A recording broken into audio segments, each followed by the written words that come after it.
Thanks so much, Todd. And I remember 19 or 20 weeks ago having lunch with you to talk about creating this day, and to see how much it's grown is just fantastic. And my personal goal is to see us stand out here every single day of the week to give them a hard time about what they're doing in that building.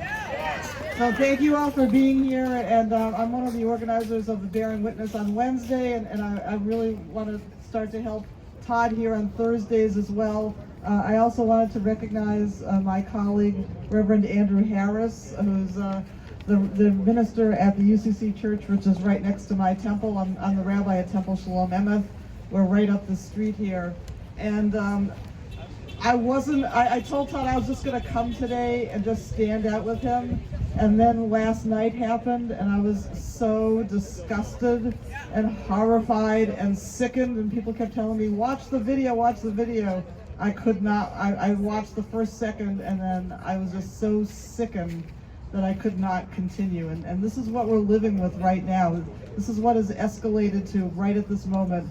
And I have to say that as I've been standing here listening to all the wonderful speakers today, and I've been watching family after family after family with young children in wheelchairs going into that building afraid for their lives, not knowing whether they'll come out again, not knowing if the children will be left and the parents will be taken, and what each of their fate is, and the fear that they are experiencing right now. It also really, really sickens me to know what our country is doing to so many totally innocent people who all they want to do is just live freely and contribute to the society. So it totally sickens me, and I just felt like I had to speak today. And we've already heard a lot about Renee Good, but I just wanted to say that my current emotion is anger. I'm so angry. How many people here are angry? How many people here are disgusted? How many people are horrified? So we need to take that anger, which can make us feel powerless, and our frustration, and do something about it. History teaches us that every movement for justice began with people who chose to turn their anger and frustration into action, sorrow into solidarity, and pain into purpose. We're not here to call for violence. We're here because we believe that human dignity is not conditional or only belong to some. It does not depend on citizenship, paperwork, or borders. It does not disappear. Dignity does not disappear when someone is detained, incarcerated, or rendered invisible by this bureaucracy. What we must do now is to stay resolute. We must stay loud. We must stay organized. We must demand transparency when lives are lost in this ridiculous, horrific manner.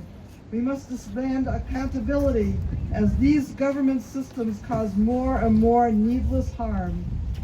A 6-year-old boy, as we know, is an orphan today. Yesterday he had a loving mother. It's disgusting. We must demand policies rooted in care, not cruelty. Policies that treat people with dignity, not worse than animals, to be thrown away or hidden away like garbage. And beyond making demands, we must watch out for those at risk. Check on your neighbors. Support families who are grieving. Protect those who are afraid. These are things that each and every one of us can do. We need to continue to build networks of mutual and legal support and community defense rooted in compassion and courage. If it wasn't for one woman blowing a whistle yesterday, shouting shame, shame, and videotaping what happened in Minneapolis, we would never know exactly what happened yesterday. Yes. In the Jewish faith, we say one of our most important commandments is, do not stand idly by the blood of your neighbor. And that's what each of you is doing today. We cannot afford to stand idly by the blood of our brothers and sisters. More than ever, we need to be upstanders, not bystanders.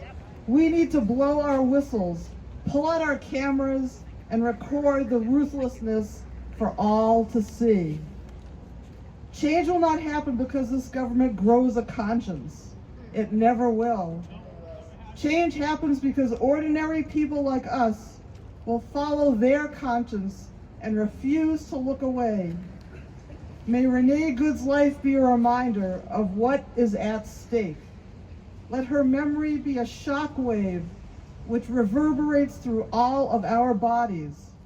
A call to keep pushing, keep organizing, keep believing that another way is possible.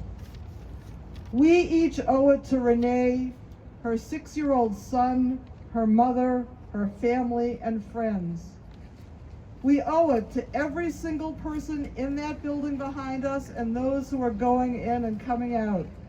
We owe it to every individual who passed through that building, that to one of countless prisons around the country, stripped of their dignity, their due process, and their right to live with basic needs. We owe it to keep our country moving in the right direction. We owe it to our future. We owe it to ourselves and future generations.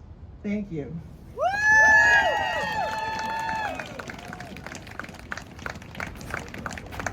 I know we're all grieving Renee and all the other people who have been killed by ICE, both in detention and out of detention. So I just thought it would be appropriate right now for us all to just share a moment of silence.